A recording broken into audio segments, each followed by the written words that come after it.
Shalom. Selamat sore Bapak Ibu Saudara yang terkasih dalam Tuhan Yesus Kristus. Selamat berjumpa kembali dalam acara pemahaman Alkitab GKI Salatiga, Selasa 26 April 2022. Kita sungguh sangat bersyukur bahwa pada sore hari ini kita masih diberi kesempatan untuk kita belajar bersama dalam acara pemahaman PA sore hari ini.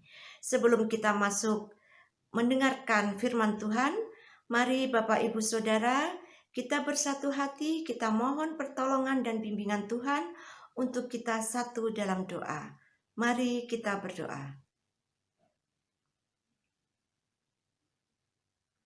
Tuhan Yesus, Allah Bapa kami yang bertata dalam kerajaan surga, Tuhan, kami sungguh sangat bersyukur untuk pertolongan Tuhan, untuk penyertaan Tuhan, kasih setia Tuhan, dan berkat-berkat Tuhan yang sudah tercurah dalam kehidupan setiap kami.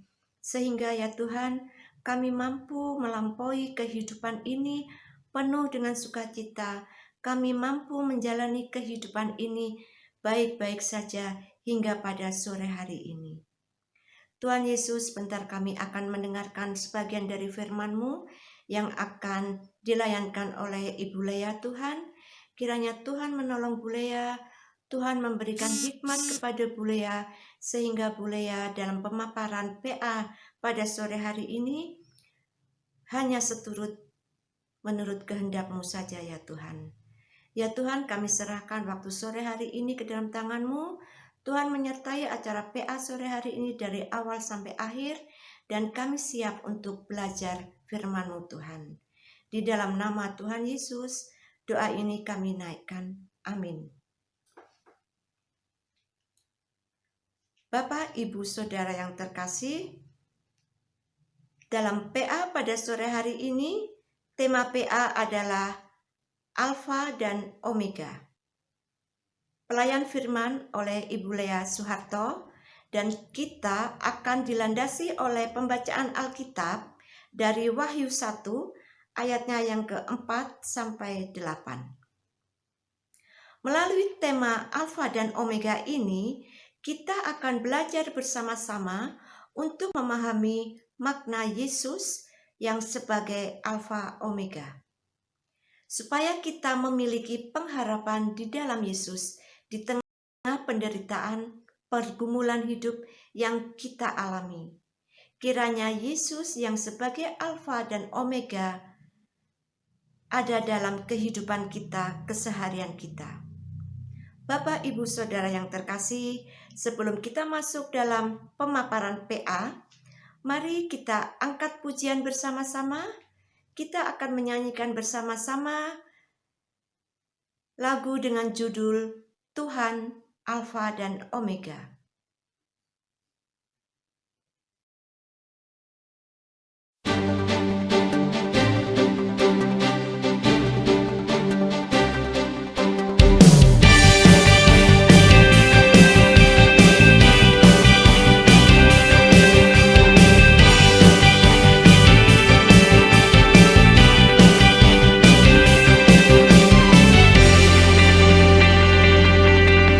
Tuhan Alfa dan Omega,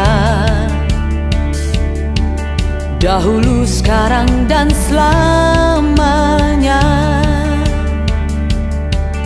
Nama-Mu yang berkuasa, menara perlindungan. Dari-Mu ku dapat harapan baru. Kau Tuhan Alfa dan Omega, firman-Mu mengubah segalanya. Yang tak pernah kulihat, yang tak pernah ku dengar, itu yang Engkau sediakan bagiku. Ku angkat suara, nyanyikan syukur bagi nama-Mu yang besar dan berkuasa. Dengan kuat-Ku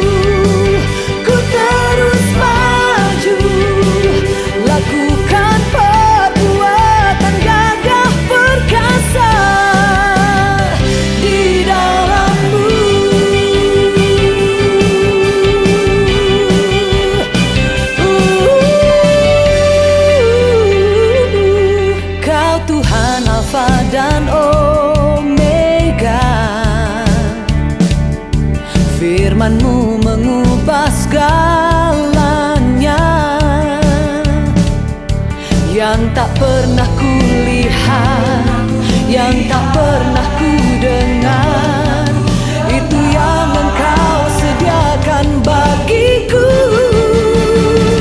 Ku angkat suara, nyanyikan syukur bagi nama-Mu yang besar dan berkuasa. Dengan kuat-Mu ku terus maju, lakukan perbuatan gagah perkasa di dalam-Mu.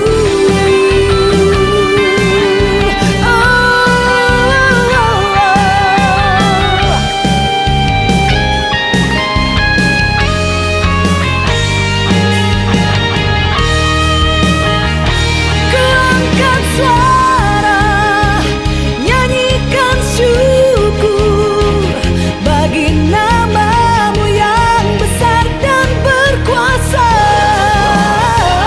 Dengan kuat-Mu ku terus maju, lakukan perbuatan gagah perkasa. Perbuatan gagah perkasa, lakukan perbuatan gagah perkasa di dalam-Mu, di dalam-Mu, di dalam-Mu.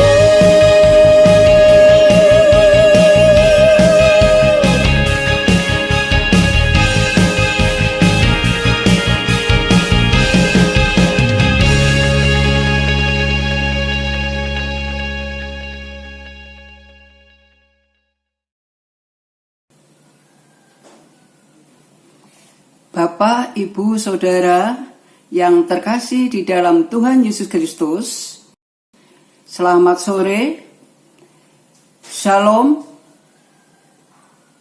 Sore hari ini kita akan melaksanakan PA secara online. Adapun temanya Alfa dan Omega. Bacaan yang akan kita baca dari Wahyu 1 ayat 4 sampai dengan 8. Saya akan membacakannya. Dari Yohanes kepada ketujuh jemaat yang di Asia Kecil. Kasih karunia dan damai sejahtera menyertai kamu. Dari Dia yang ada dan yang sudah ada dan yang akan datang, dan dari ketujuh roh yang ada di hadapan tahtanya, dan dari Yesus Kristus, saksi yang setia, yang pertama bangkit dari antara orang mati, dan yang berkuasa atas raja-raja bumi ini. Bagi Dia yang mengasihi kita, dan yang telah melepaskan kita dari dosa kita oleh darahnya, dan yang telah membuat kita menjadi suatu kerajaan, menjadi imam-imam bagi Allah Bapanya. Bagi Dialah kemuliaan dan kuasa sampai selama-lamanya. Amin. Lihatlah, Ia datang dengan awan-awan, dan setiap mata akan melihat Dia, juga mereka yang telah menikam Dia, dan semua bangsa di bumi akan meratapi Dia. Ya, amin. Aku adalah Alfa dan Omega, firman Tuhan Allah, yang ada dan yang sudah ada dan yang akan datang, yang Maha Kuasa. Demikian pembacaan Alkitab.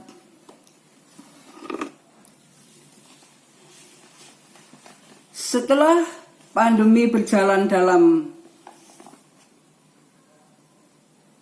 waktu lebih dari 1 tahun, beraneka ragam pendapat. Pertama diawali dengan rasa optimis bahwa Tuhan Allah lebih kuasa daripada COVID-19. Ada yang mengatakan darah kita bercampur dengan darah Kristus. Jangan takut, pandemi akan segera usai. Dengan berjalannya waktu, ternyata banyak korban berguguran. Rasa optimis menjadi pesimis. Orang mulai kehilangan semangat, kekurangan daya juang, merasa tidak berdaya, putus asa, merasa hidupnya tidak berarti. Bahkan ada yang tidak tahan menghadapi hidup. Menjawab pesimisme yang meruak gema untuk tetap berpengharapan, terus didengungkan oleh para pemimpin agama dengan berbagai cara. Para pemimpin agama juga mengatakan ketidaktahuan akan akhir pandemi. Akan tetapi yang pasti Tuhan akan terus berkarya. Refleksi dari teks di atas berlatarkan penderitaan menjadi sebuah dasar. Penulis Wahyu berkaya di tengah keadaan umat yang sedang mengalami penderitaan hebat akibat penganiayaan dan penindasan dari pemerintah Roma. Pemerintah Roma ingin menghapuskan kekristenan karena kekristenan mengganggu dan menimbulkan perkelahian menurut mereka. Penderitaan yang dialami oleh jemaat Korintus pada waktu itu, penderitaan yang sangat mendalam, di mana penulis memiliki tekad, semangat untuk memberi kekuatan kepada jemaat. Tekad, semangat memberikan kekuatan diungkapkan dengan slogan yang menegaskan bahwa kehadiran Allah di muka bumi ini akan sampai selama-lamanya dengan slogan Alfa dan Omega. Kitab Wahyu ditulis dalam suasana penderitaan yang sangat menyedihkan karena penindasan dan penganiayaan yang dilakukan oleh pemerintah Roma. Pemerintah Roma ingin menghapuskan kekristenan. Penderitaan itu sangat menyakitkan, sangat menyedihkan dan dirasakan begitu tidak ada henti-hentinya.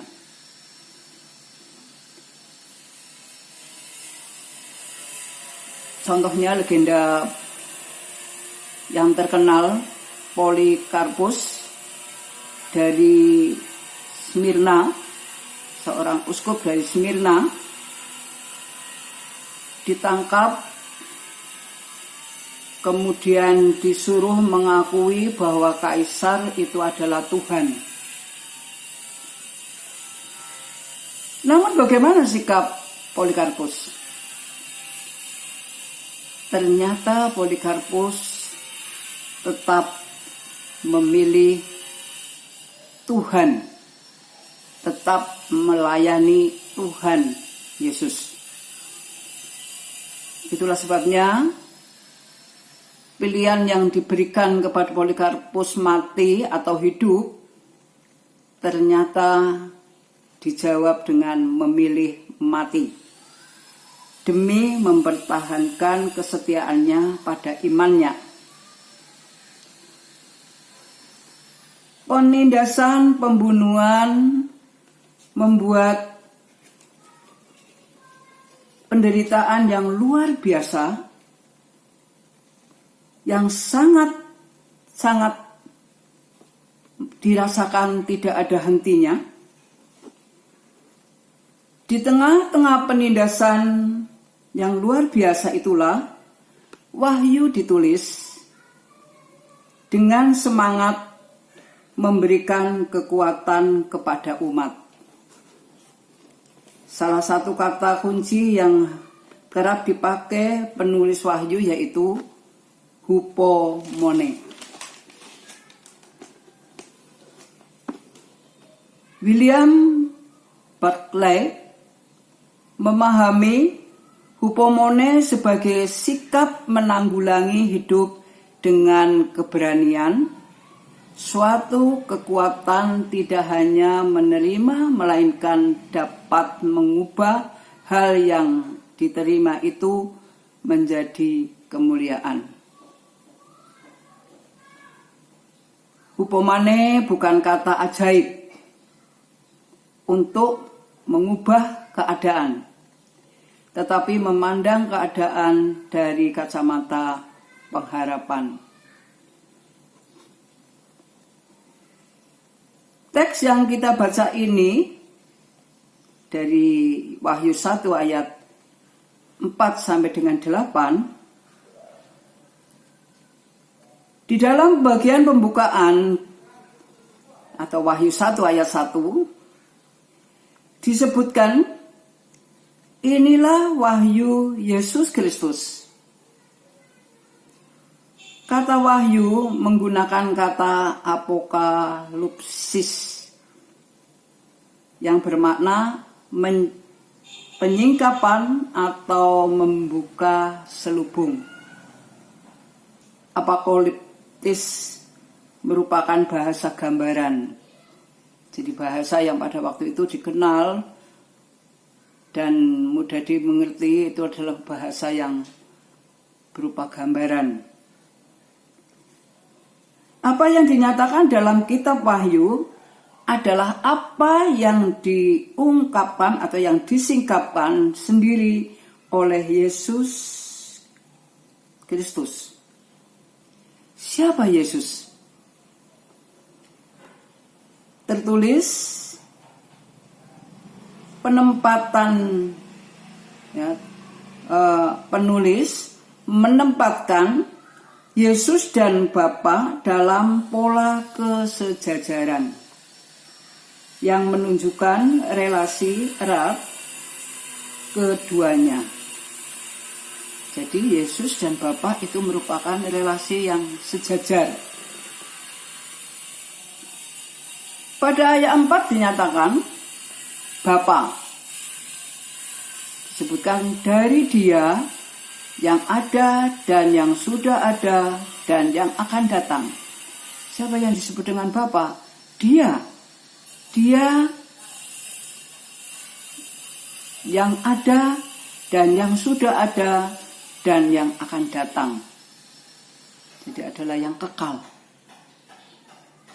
Yesus, dari Yesus Kristus, saksi yang setia, yang pertama bangkit dari antara orang mati dan yang berkuasa atas raja-raja di bumi ini.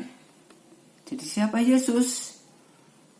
Disebutkan di sana adalah saksi yang setia karena dialami sendiri oleh Yesus.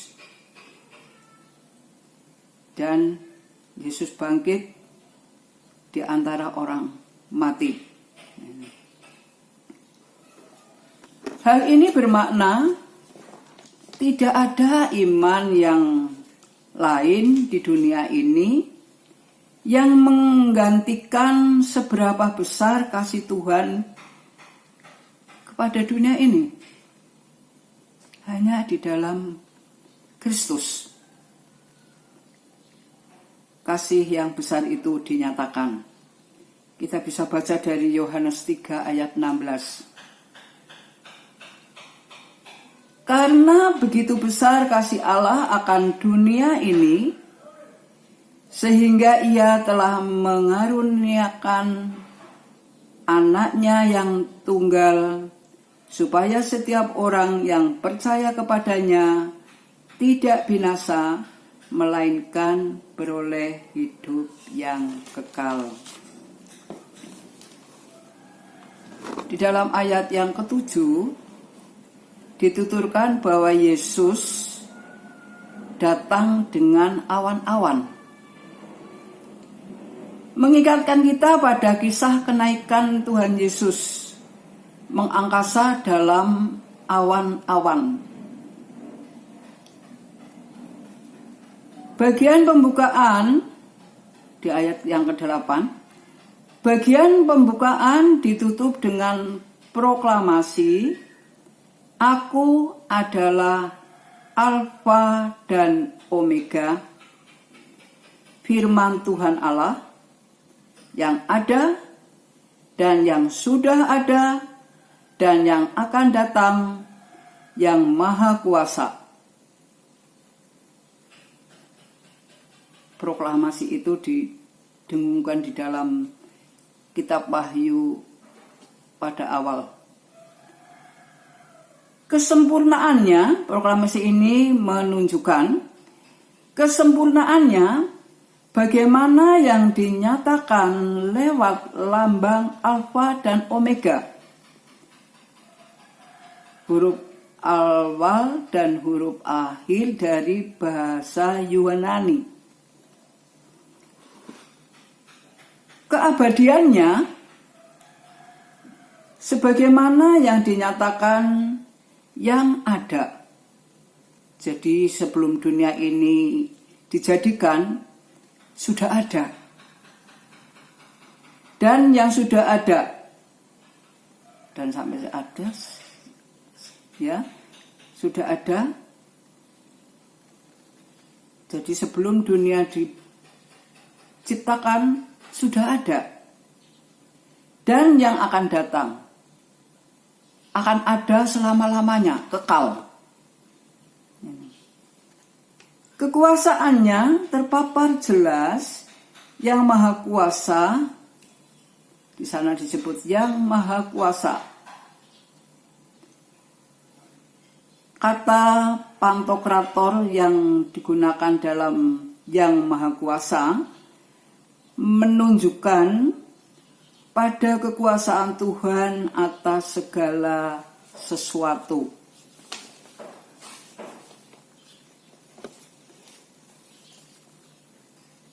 Pembukaan semacam ini digaungkan untuk dapat memberikan kekuatan pada umat Tuhan yang teraniaya. Mereka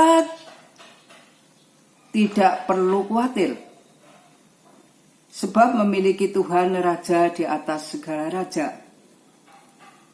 Bahwa mereka memiliki Tuhan di dalam Yesus Kristus yang berkuasa atas segala sesuatu. Itu berarti Raja Yesus juga berkuasa atas kaisar. Pada waktu itu Kaisar Domitianus yang menguasai dunia. Itu di dalam kitab Roma tertulis di sana. Namun jangan segera berpikir Yesus Sang Raja itu segera melakukan keajaibannya untuk membebaskan umat atau mengutus para bala tentaranya untuk membebaskan umat. hal itu tidak dilakukan oleh Raja Yesus. Sebaliknya, Yesus menginginkan umat justru didorong untuk memiliki hupomone dalam segala penderitaan. Kata penulis Wahyu, hendaklah engkau setia sampai mati, dan aku akan mengaruniakan kepadamu mahkota kehidupan. Wahyu 2 ayat 10b. Panggilan untuk hidup dalam semangat hupomone sangat mungkin dilakukan umat karena Yesus sendiri juga pernah mengalaminya. Itulah sebabnya dalam kitab Wahyu ia disebut sebagai yang pertama bangkit dari antara orang mati. Itu yang dialami penderitaan Yesus di atas kayu salib, ternyata hidup di dalam kebangkitannya. Ini. Hidup dalam pengharapan dengan memandang Yesus sebagai teladan, menguatkan langkah umat untuk tetap melanjutkan kehidupan dalam keyakinan penyertaannya tak akan pernah berakhir. Bapak, Ibu, Saudara, kita umat Tuhan pada masa kini, di mana kita juga tidak lepas dari penderitaan-penderitaan, terutama yang kena dampak dari pandemi COVID-19. Tentu saja merupakan penderitaan yang menyakitkan. Namun, Tuhan melalui Wahyu juga mengingatkan kepada kita bahwa di dalam Kristus ada pengharapan. Sehingga kita harus berjuang demi kemenangan pada akhirnya. Demikian pengantar PA dari saya. Bapak, Ibu, Saudara bisa melanjutkan dengan berdiskusi dengan anggota keluarga atau dengan teman, atau mungkin bisa merenungkan secara pribadi dengan panduan pertanyaan sebagai berikut.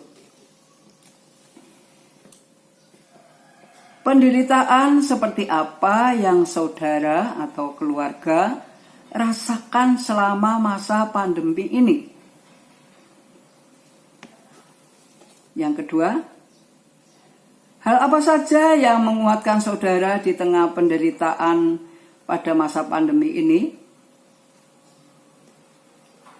Apa makna hupomone masih relevan di masa kini? Jelaskan. Jika Yesus disebut Alfa dan Omega, apakah artinya bagi saudara? Yang kelima, apa yang dapat dilakukan gereja dan orang Kristen dalam menghadirkan semangat pengharapan pada masa pasca pandemi? Demikian pertanyaan-pertanyaan sebagai panduan untuk berdiskusi dan merenungkan secara pribadi. Mari kita berdoa. Terima kasih Tuhan, kami boleh memahami firman-Mu ini. Berikan kami semangat rupa maneh hidup dalam pengharapan dengan berpegang Tuhan Yesus, kehidupan dalam keyakinan bahwa penyertaan-Mu tak akan pernah berakhir. Kami berdoa dalam nama Yesus Kristus. Amin. Demikian, selamat. Tuhan memberkati